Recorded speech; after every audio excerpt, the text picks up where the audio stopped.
Thank you very much, Mr. Chidambaram.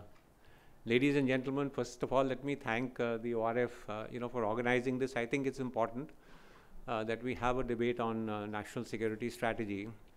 Let me at the outset say this is not a perfect document. We don't claim, the people who participated and produced this document, we don't claim it's a perfect document. I think if the objectives are clear, the paths to those objectives can be different, and that obviously depends on governments in power as to what paths they want to take. So we are only suggesting some steps in this. Our hope when we produced this document was that it start a debate and some discussion on this important aspect of national security strategy. And therefore, I think for that we have to be thankful to the Congress Party for having initiated this, this document. What I will do is I'll very briefly, in the next 10 minutes or so, very broadly tell you how the document is structured. I am hoping that most of you would have read it, and that's why I'll go over it quickly. Basically, what we looked at was, after looking at our national objectives, what should be the tenets of our national security strategy. And we looked at these 5 fundamentals. The first being to assume India's rightful place in global affairs. The second being achieving a secure neighborhood. Third, a peaceful resolution of our internal conflicts. Fourth, we talked about protecting our people. And as I come, I will give a little more detail about this. And finally, if we want to do all this, this is the path that we want to follow. What are the capabilities that are required and areas where we need to strengthen our capabilities? So quickly, let me get on to the first pillar, which is a rightful place in global affairs. When we looked at the strategic global scan, we saw increasing great power rivalry. We saw around the world there is a retreat of multilateralism, there is a rise in nationalism. International cooperation is sort of weakening. We talk of rule-based orders, etc., and we found that is becoming weaker. United Nations is losing its authority, and so that's the kind of world through which we have to navigate. We also looked at volatility and sectarian conflict in Middle East and North Africa. And on that basis, we gave some steps that we need to take for a global role for India. And we said that we must champion international cooperation, because globalization and international cooperation were areas that actually helped India grow economically and diplomatically. And although there is pressure in this area, we as India, we need to champion international cooperation. We need to fight for a place in international decision-making structures like the United Nations. And our bilateral engagements must be based primarily on our national interest. We must have a clear understanding of what the geopolitical realities are. Let's not fool ourselves and talk great morality in international relations. We need to be clear as to what our geopolitical realities are. And so we've talked about relations with the great powers, America, Russia, China, and how they should be managed. We also talked about Iran. Iran, for us, is strategically hugely important, and therefore how we need to leverage our relations with Iran, despite the fact that it might put you under some pressure from America. In looking at our neighborhood, the first thing that struck us was that our biggest challenge is going to be the rise of China. You're going to have 2 rising powers in Asia who are neighbors, and there is going to be long-term strategic rivalry between India and China, and that is something that we can't get away from. And despite our increasing trade engagement, the strategic rivalry is a reality and cannot be overcome merely by trade. And so we said that we must clearly enunciate our core interests to China. And our core interests are the sanctity of our borders, our worries about terrorism, and our strategic interests in South Asia and the Indian Ocean. We also felt that pending a resolution of the border, which seems to be getting nowhere, we need to push for at least defining the line of actual control, because that is one thing that could prevent us from having incidents like Chumar and Doklam and Depsang, etc. We also looked with increasing presence of navies in the Indian Ocean, the Indian Navy and the PLA Navy. If we could have a framework for naval engagement, which is similar to our border defense cooperation agreement with along the line of control. And finally, we said while there is strategic rivalry, there are areas of cooperation that need to be strengthened. Our common views on global trade, for example, environment is a common area. Can we, in our discussion and debate on environmental issues with China, also push towards some kind of agreement on water of rivers that come from Tibet. And finally, if things improve and there is an understanding of our core interests by China, would it be possible to give them some port access for overland movement, because they are one reason why they have routes coming into Pakistan and Myanmar, etc., is because of their vulnerability in the Indian Ocean. So is that one area of cooperation? As far as Pakistan is concerned, we need a sustained long-term strategy. It was brought out, one odd surgical strike or one odd airstrike is not going to change Pakistan's behavior. And therefore, there is a need for sustained long-term strategy that combines diplomacy, economic isolation, political issues, and where required, unilateral military action if necessary. We are also not ruling out dialogue. We are saying, but must be based on visible results.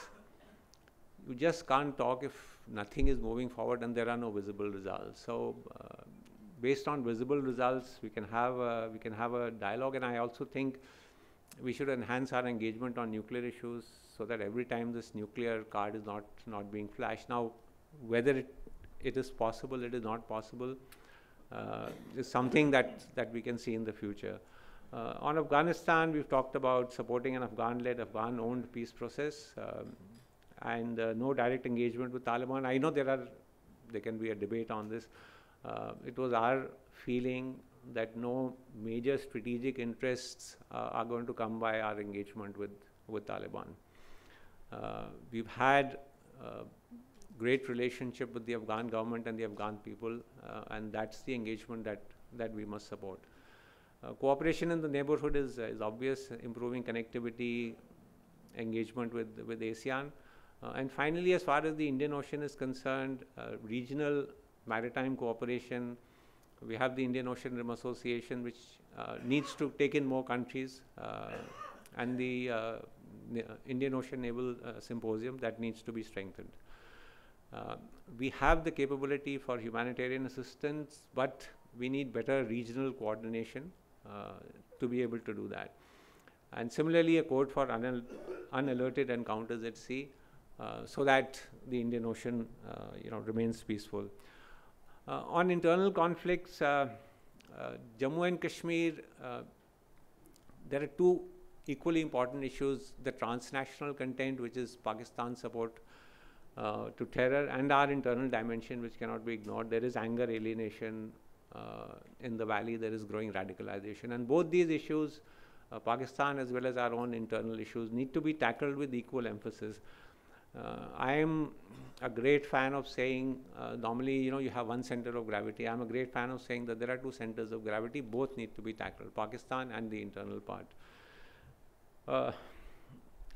We need an empathetic approach towards the population and a clearly defined political objective.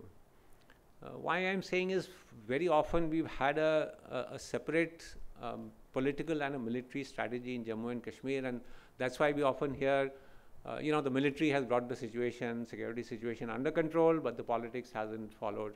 And I think we need a very combined and comprehensive politico-military strategy. We can no longer say our military is separate, should not interfere in political issues. If you have a politico-military strategy based on a political objective, I think that's the way to go forward. And a well-crafted information campaign.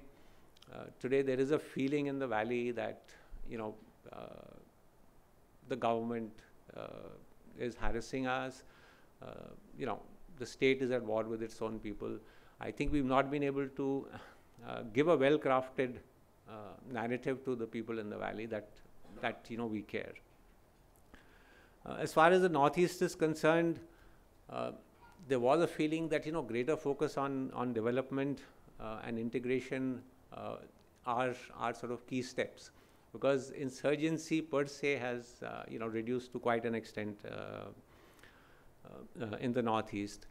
Yes, Naga insurgency remains the sort of fountainhead and the oldest, but again, I think this resolution of Naga insurgency cannot come about without taking Manipur fully on board.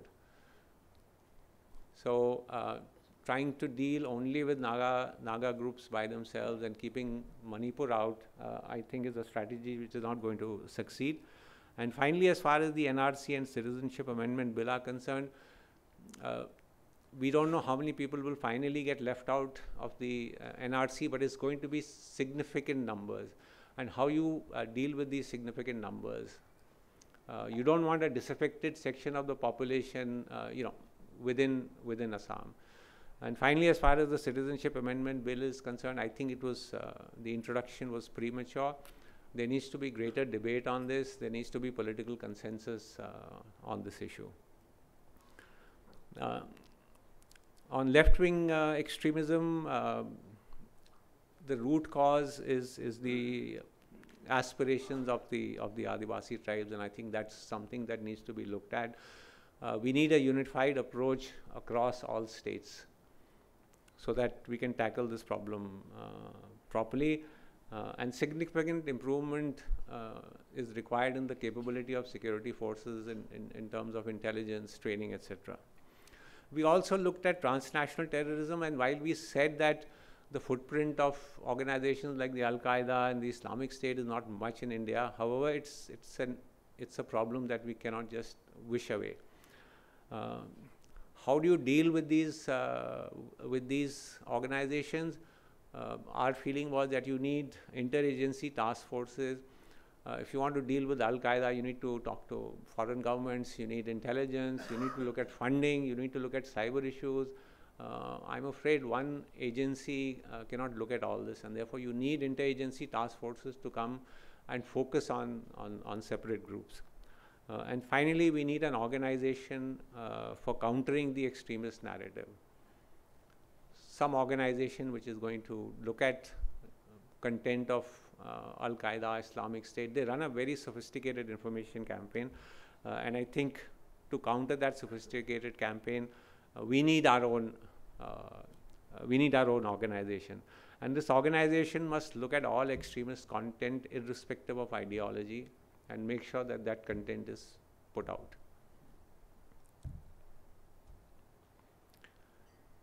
The fourth pillar of our strategy was protecting our people. We felt this is extremely important. We cannot ignore people in our national security narrative. If we are going to have large disaffected sections of population in our society, then major issues actually will erupt out of some Jat agitation, or the thing that we saw in the Northeast, Citizenship Amendment Bill, etc. Farm distress, for example. So unless you look at, there are some global risks like climate change, technology disruptions.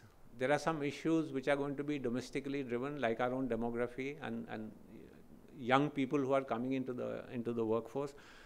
How do we deal with this? So we looked at 4 or 5 areas. The first we looked at was climate change and environment degradation.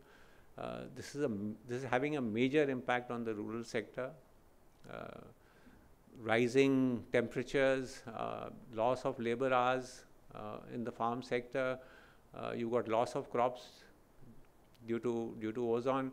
I think it was the 2018 economic survey which pointed out that in the mid to short term, farm incomes could go down by 20 to 25%. So you got to have, so there are various plans for climate change, but I think they're not being looked at in a very deliberate manner. We also looked at demographic pressures. So we say India has a demographic dividend going out to 2050, but this dividend will only come about if you can provide opportunities to our youth who are coming into the workforce. And while we can debate, how much the job growth is, so there are a lot of different figures that are being given out, but what cannot be denied is that there is an employment problem. It cannot be denied that there is gender inequality in employment, and it cannot be denied that there is a very large section of vulnerable population who don't have any social safety net. So these are issues I think that we need to look at. And as you have a growing youthful population and you have rural distress, you will find people moving into urban areas. So the urban population by 2030, I think, will go up from 33% to about 50%. And what will they see in these cities? Are the cities geared up in terms of opportunities and facilities to handle this large number of people who are going to go there? One big worry also is that as this rural population shifts into urban areas, they're going to see the real face of wealth inequality in India. So you have slums and high rises in Bombay, and as more and more people go there. So India's, I think after Russia, the most unequal country in the world, where you have 1% of the population owning 50% of India's wealth. With this inequality and lack of opportunities for the youth, are you looking at, again, huge sections of dissatisfied people?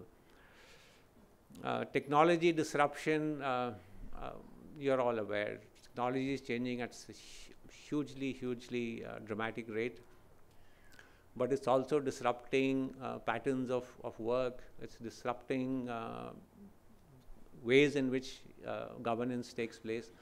So will robotics, slowly start easing out people from the manufacturing sector, for example?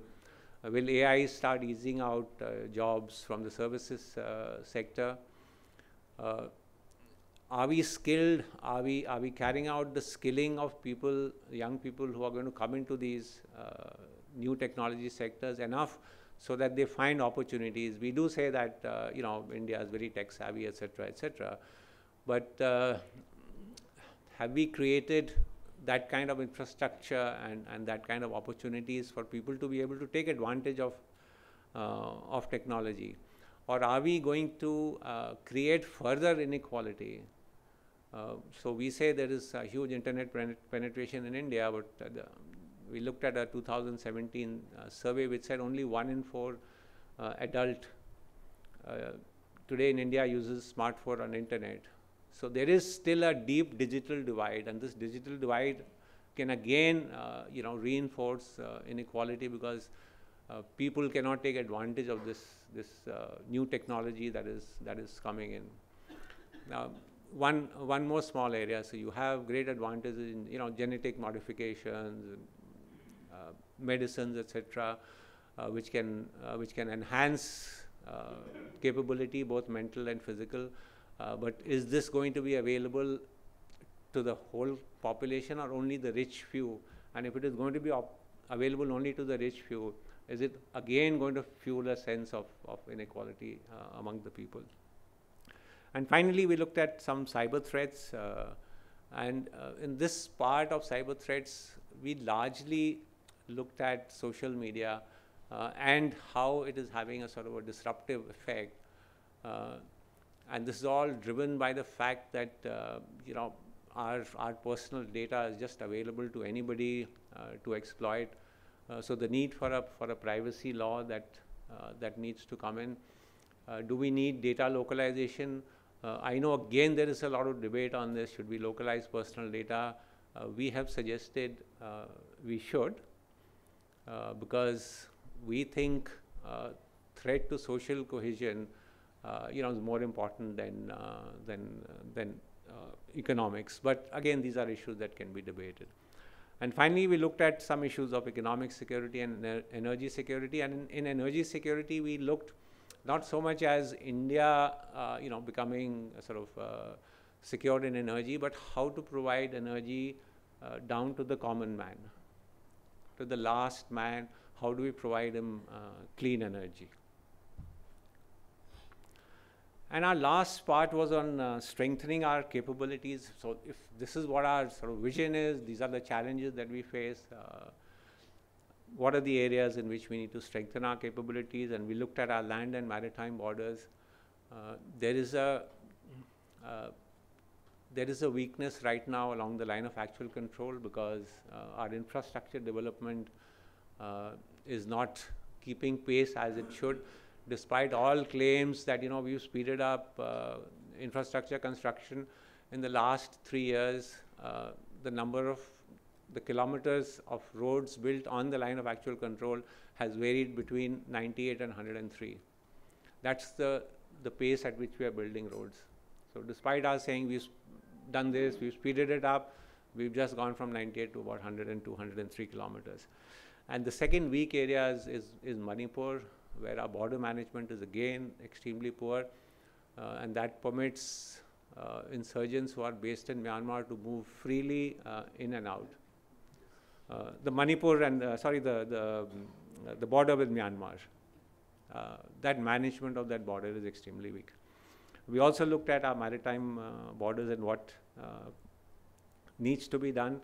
In strengthening our military capabilities, basically we have suggested 2-3 things, and the first is that the decision-making structures need to change, which is you need an integrated Ministry of Defense. We still haven't been able to integrate the MOD, and then you need a Chief of Defense Staff. And if you have an integrated MOD and you have a CDS who's a single point advisor, these are the people who can then look at force restructuring of the 3 services. Otherwise, each service is looking in its own sort of vertical and stovepipe. So unless you get the MOD integrated, unless you get the CDS, so that's, and as far as the budgeting is concerned, we said budgeting must be based on a capability development plan, which should be approved by the government. So the government should say, here is the capability that we want the 3 services to have. This is the force structure. How much money do you need for this? You need so much money? Okay, we will give it to you over the next 3, 4, 5 years. Rather than just ad hoc budgetary allocations, okay, this year we'll give you this much, next year we'll give you this much. So it must be based on some capability development plan. Indigenization of defense production, I don't need to talk too much about it. All of you are aware. The only thing we are saying is the government must support this effort. Right now, the feeling is that, let the industry do its design and development, let them come up with a product, and then, we will say, okay, if we need it or don't need it. So unless the government steps in to support at least the design and development costs, support it also with some, finances, etc., I don't think we will get any indigenization. We will continue to buy foreign stuff and make it in India. We also looked at police transformation, and we feel this is extremely important, and it's the state police that needs to be strengthened. Right now, police modernization funds, 80% are actually going to the central armed police forces, and therefore the state police is neglected. They hardly spend about 1% of their budget on training. So these are areas that we need to strengthen. In intelligence, we have suggested that you need a professional intelligence cadre. That needs to be built up. There is over-reliance on the Indian police service for intelligence. So I think we need a more professional group. And finally, we talked about the need for a cyber command. We talked about how we need to look at deterring cyber threats. Do we have a policy where we say that a cyber threat will be considered a hostile act against the nation, and therefore what capabilities are required? It was our feeling that a cyber security coordinator or an intelligence agency like the NTRO, despite all the good work they're doing, cannot engage in cyber offensive or a cyber attack, or look at cyber threats. So it needs a cyber command. We also looked at nuclear and space issues, and the need to strengthen our triad and our space capability. And finally, the need for the government to have an organization which can respond in a coherent manner to any crisis that happens. So we did see a little bit, if you remember, after that airstrikes by the Pakistanis, a void of sort of vacuum of information, who is to respond, how is to be responded to. I think there are also too many organizations, media organizations within the government. Do they all need to come together? And we have a crisis management group or cell. So, ladies and gentlemen, this is all that I have to say. Thank you very much for a patient hearing, and the next session can follow.